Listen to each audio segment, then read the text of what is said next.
GM news मध्ये तुम्हा सर्वांचं मनापासून स्वागत। आज मी आहे वाशिम मधील प्रभाग क्रमांक 1 मध्ये आणि प्रभाग क्रमांक 1 मधील उद्धव बाळासाहेब ठाकरे या पक्षातर्फे मिळालेली उमेदवारी ती कोणाला मिळालेली आहे, तो व्यक्ती कसा आहे, त्या व्यक्तीचे स्वप्न नेमके त्यांच्या प्रभागासाठी काय असणार आहे, ही विचारणा आज आपण तिथल्या उमेदवारांना करणार आहोत। प्रभाग क्रमांक 1 मधील उद्धव बाळासाहेब ठाकरे या पक्षाची उमेदवारी मिळालेले श्री बबनजी वाघमारे आज आपल्यासोबत उपस्थित आहेत। आपण सर्वात आधी त्यांचं आपल्या चॅनलमध्ये स्वागत करूया। सर, खूप खूप स्वागत आहे तुमचं आमच्या चॅनलमध्ये। ठीक आहे, धन्यवाद। जसं आता उमेदवारी तुम्हाला मिळालेलीच आहे, अर्ज सुद्धा तुम्ही भरलेला आहे, मला सांगाल आता ही जी राजकारणाची आता सुरुवात आहे प्रभाग क्रमांक 1 साठी तुम्हाला आता तुमचा हा प्रवास सुरू होणार आहे, तर मुळात ही सुरुवात नेमकी कुठे झाली, कशी झाली, राजकारण कसं सुरू झालं याबद्दल मला ऐकायचंय। माझी राजकारणाची सुरुवात म्हणजे मी स्वतः ड्रायव्हर आणि ड्रायव्हरनी राजकीय व्यक्तीकडे माझ्या वयाचे मिनिमम 21 वर्षे घातलेले आणि माझी ड्रायव्हिंग सुरुवातीला नगर अध्यक्षाकडे होतो मी 10 वर्षे आणि ते 10 वर्ष संपल्याच्या नंतर मला एका आमदाराकडे सुरेशरावजी इंगळे साहेब यांच्याकडे चान्स भेटला। मी त्यांच्याकडे 7 वर्षे ड्रायव्हिंग केली। त्या पद्धतीनं बरेचसे जे कामं राजकारणात केल्या जातात, कामं कसे आणायचे, जनतेचे प्रश्न कसे सोडवायचे आणि जनतेचे प्रश्न सोडवता वेळेस जे काही अनुभव आहे, माझा स्वतःचा मिनिमम 25 वर्षाचा अनुभव आहे आणि मला काम करायची जी भूमिका आहे ती अतिशय जवळून माहिती आहे। काम कसे करायचे, जनतेला भूलथाप न करता प्रामाणिकतेनं कामं कसे करायची ही मला जाण आहे आणि मी कामं जनतेला करून दाखवी ही जनतेकडून अपेक्षा माझी एवढीच आहे की मला एकदा चान्स देऊन पहा, मी तुमची भूल दिशा करणार नाही। मी माझ्या कामातनी सतर्क, कधीही तुम्ही आवाज द्या तर मी माझ्या कामाची तुम्हाला पावती दाखवीन आणि देणार। जसं आता तुम्ही सांगितलेलं आहे की जवळपास बऱ्याच वर्षांपासून तुम्ही एका नगराध्यक्षांसोबत होतात आणि राजकारणाची तुम्हाला खूप परख आहे, तुम्ही सगळ्या बारीक सारीक गोष्टी जाणून आहात, तुम्हाला त्या राजकारणाचा अभ्यास आहे असं तुम्ही म्हणता। तर आता एवढ्या वर्षांपासून तुम्ही राजकारणामध्ये आहात, मुळात तेव्हाची परिस्थिती, जेव्हा सुरुवात तुम्ही राजकारणाची केलेली होती तेव्हाची परिस्थिती नेमकी वाशिमची कशी होती आणि आता परिस्थिती नेमकी कशी आहे, काय तफावत आढळत आहे राजकारणामध्ये सुद्धा आणि वाशिमच्या या विकास कामामध्ये सुद्धा? नाही, मागचे जे काही राजकारणाची सुरुवात आहे, मागचा विषय आपण सोडून देऊ, कारण मी मागच्या 25 वर्षी सुद्धा नगरपालिकेला उभं होतो। मी 13 मतानं पराभूत झालो, मी आलो नाही। त्याच्यामुळं मला ते आता यावेळेस मला जी पक्षानं जबाबदारी दिली, परत माझ्यावर विश्वास टाकला, त्या विश्वासाचा मी विश्वासघात करणार नाही, जनतेचा सुद्धा मी विश्वासघात करणार नाही। माझी स्वतःची तन्मन धनानं एवढीच इच्छा आहे की ज्या पद्धतीनं मला पक्षानं माझ्यावर जी जबाबदारी दिली तशीच मी माझ्या मायबाप जनतेला, माझ्या मतदाताला मी आवर्जून अशी प्रार्थना करतो, अपेक्षा ठेवतो की तुम्ही मला निवडून दिल्याच्या नंतर मी तुमचे प्रॉब्लेम सॉल्व्ह करण्यात कुठं मागं राहणार नाही।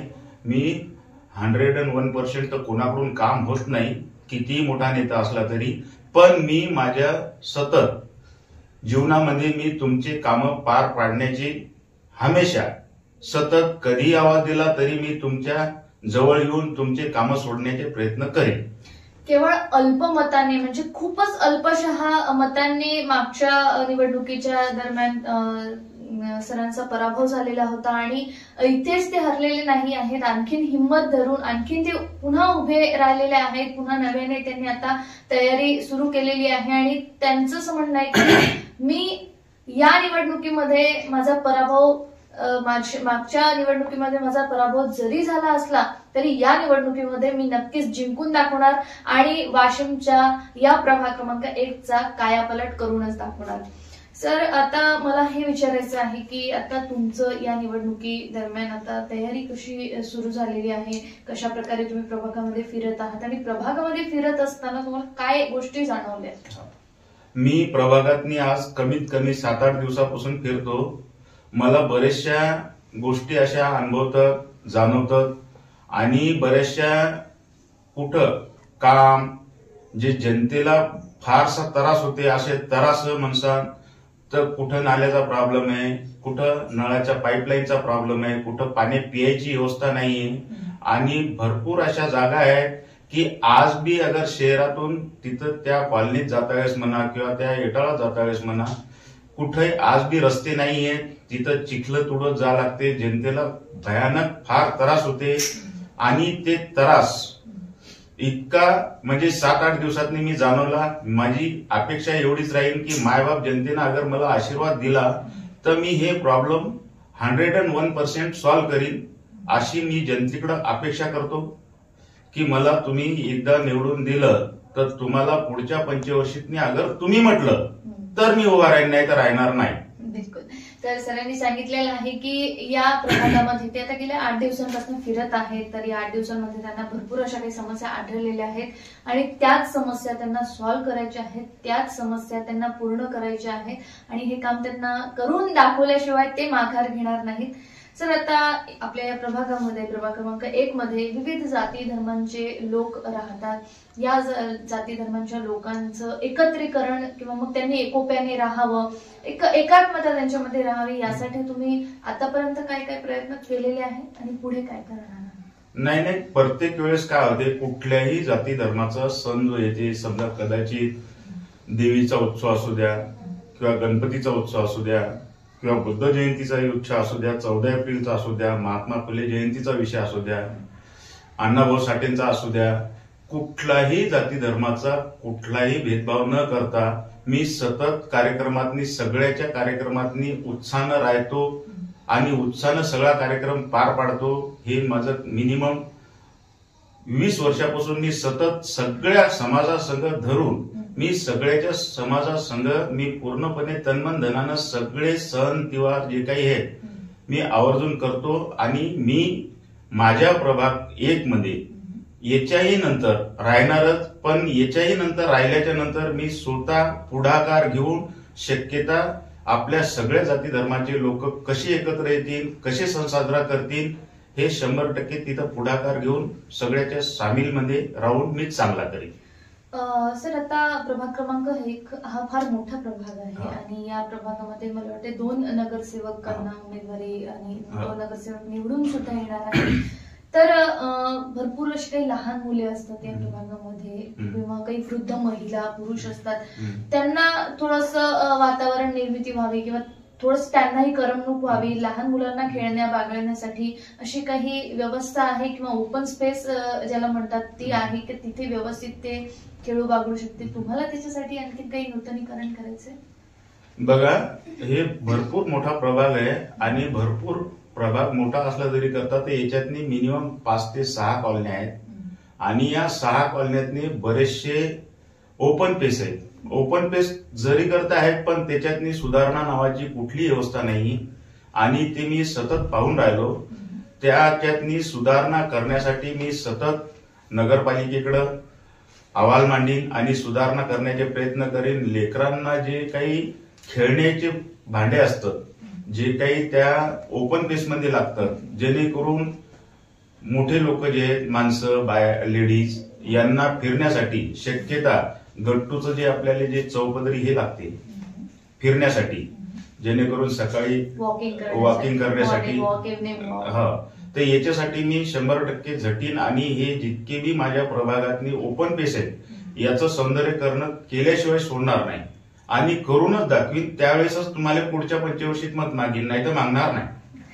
सर, आता बरेचसे म्हणजे बेरोजगारीची समस्या आता जवळपास सगळीकडे आपल्या प्रभागामध्ये सुद्धा जे काही बेरोजगार तरुण मंडळी आहे तर यांना रोजगार निर्मिती व्हावी यासाठी तुम्ही काही पुढच्या लेवलवरती काही प्लॅन करत आहात किंवा काही आणखी डोक्यामध्ये आहे तुमच्या?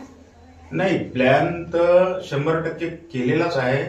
विषय असा आहे की जे काही रोजगार मागणारे मुलं आहेत, जेणेकरून त्यांना खरोखर अपेक्षित आहे आणि त्यांना अपेक्षित असणं हे गरजेचं आहे. त्यांना मला सांगितलं की भाऊ मला रोजगाराची अपेक्षा आहे, तर मी सतत नगरपालिकेतनी आवर्जून नगराध्यक्ष असतील, शिव असतील, जे काही जसं की आपलं हे आहे आरोग्य विभाग आहे त्याच्यातनी अगर काम करण्याची समोरच्याची इच्छा अगर असेल तर मी त्या कामाला 100% त्या माणसासोबत राहून त्याला काम द्यायचे प्रयत्न 100% करेन.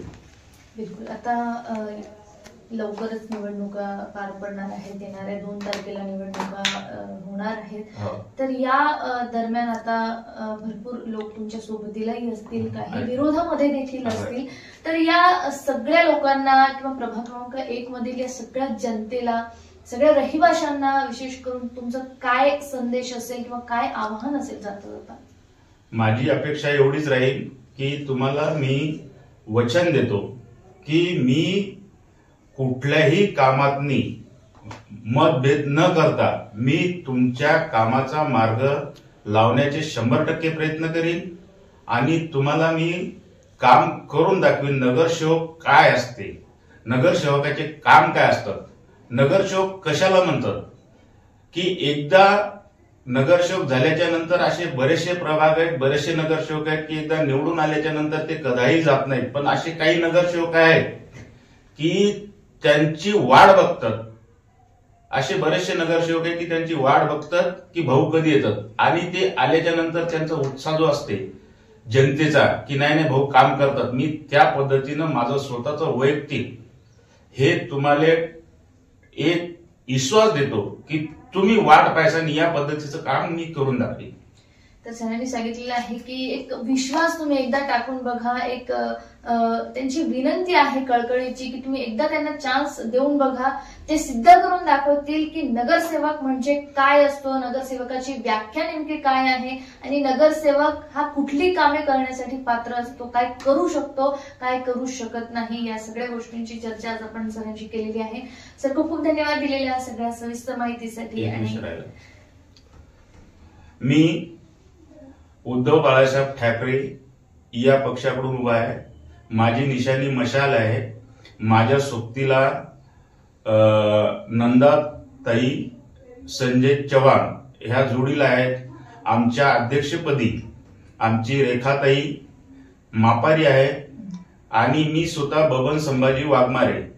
माझी निशाणी मशाल आहे. आमच्या रेखाताईची निशाणी मशाल आहे, त्या अध्यक्षपदावर आहेत. आमची नंदाताई आहे, त्यांची निशाणी मशाल आहे आणि आमच्या तिघांना बी मशाल हे बटन दाबून भरभराटीनं आम्हाला आशीर्वाद द्या ही अपेक्षा ठेवतो. आणि आपण देसान ही बी आमच्या डोक्यातनी विश्वास आहे. आपण एकदा चान्स द्या. आम्ही तुमची 101% प्रयत्न करू. तुमचा विश्वास खाली जाणार नाही एवढी तुमच्यावर मी कळकळीची विनंती करतो आणि माझे 2 शब्द संपवतो. जय हिंद, जय महाराष्ट्र. खूप खूप धन्यवाद सर. तर आपण ऐकलेलं आहे की प्रभाग क्रमांक 1 मधील बबनजी वाघमारे यांना उमेदवारी तर मिळालेली आहे. पण बघूयात आता जनतेने जर त्यांच्यावरती विश्वास टाकला तर ते काय करून दाखवू शकतात. एकदा तुम्ही त्यांना चान्स देऊन बघायला पाहिजे आणि नक्कीच मशाल या बटनासमोरील या चिन्हासमोरील बटन दाबून त्यांना प्रचंड बहुमताने विजयी करायला पाहिजे. तुर्तास मी नेहात मग सर्वांची रजा घेतेय. बघत रहा गजर महाराष्ट्राचा.